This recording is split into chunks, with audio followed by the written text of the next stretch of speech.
For this week's coaching session, I want to show you some footage that I got here from my good buddy, Dr. Peter Attia.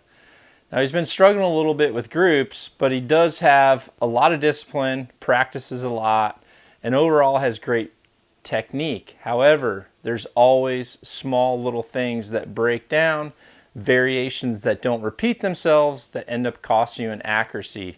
So I'm going to scrub through some of this angle's footage and let you see what you can identify here, because this one angle for me and this one quiver of arrows tells me a lot. So let's go ahead and play a few of these shots for you. Just pay attention to everything that's going on here. All right, good. Slow it up, get to that next arrow.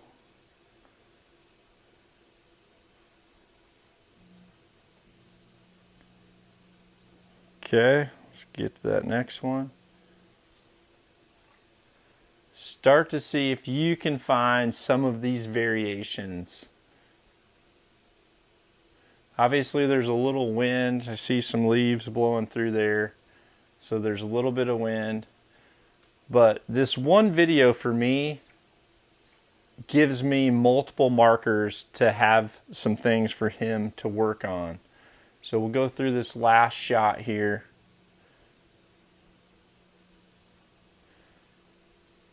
All right, so let's just take a look here at what we've got for Peter. So one of the things that I noticed first, and this video here will show it, is his draw cycle and his approach to the target.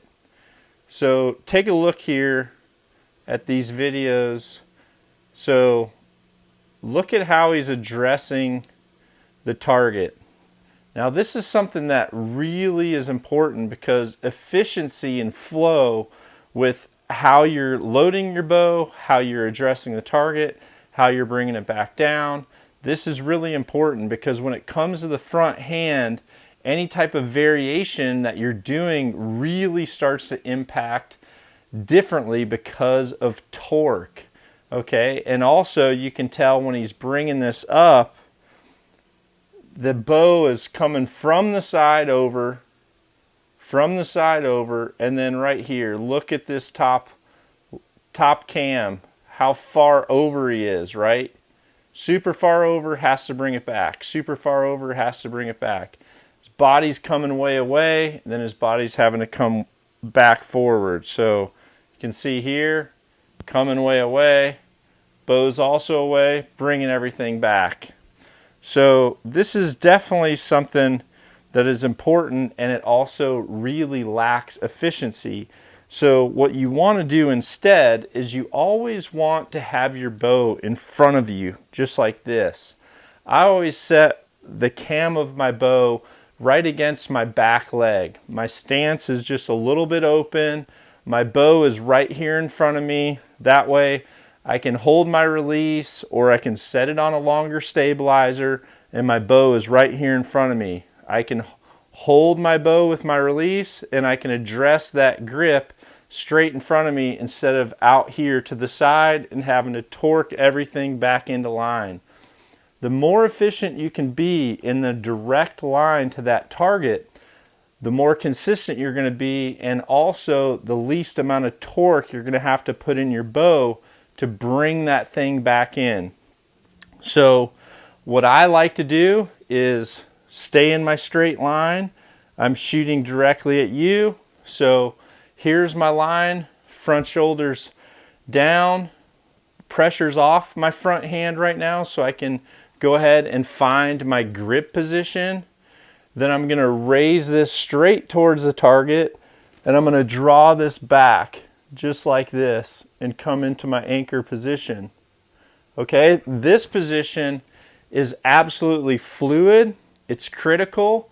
Having to contort yourself away from the setup and have the setup go away from you and bring it back in is seriously a problem. So get in the habit of everything flowing within your space right here. Don't bring anything outside of your space. As a hunter, this is super critical because if you can learn to draw with everything in front of one shape, you're way less likely to silhouette yourself with extra movement for especially an animal that's looking at you with black and white. So being able to just put that straight towards the target, draw the release hand back. Okay, so that's the first thing that we're going to look at here. Now the next thing is going to be following all of those shots, the direction of his follow through. Okay, I've heard a few people say that follow through doesn't have importance, and that's absolutely incorrect. The direction of your follow through is a direct result of the direction of your pull. It's a reflection of your leverage in which way you're going. So by having attention to your follow through in the direction of your hand when that shot breaks is going to help you understand the direction of your leverage. If the shot breaks and you don't care what happens back here, then it means it really doesn't matter to you which way you're pulling from the beginning. If you focus on the follow through and you're thinking about that needing to happen, the reality is the shot breaking is going to break in the correct place. So let's just take a quick look here. Okay, here's the first shot, where that release position is at the break. Second shot, position at the break. See the string's already in front of the bow right here. This is actually a very good break. This bow is staying vertical as well. The other thing you should pay attention to is look at the position of the hand. The hand position in regards to where you're placing on your face, whether you're flat or more vertical, that's definitely going to impact differently downrange, especially when you have a shorter loop. The shorter your loop, the more you're able to torque that string. So we look at, here's number one. Here's number two. Definitely this one looks really good compared to the last. Next one, you can see he's coming way down in a way. Shots are going to go low and right when this happens. 100% a result of lack of understanding of the follow through. You don't want your hand coming away from your face or down. This is something that's critical.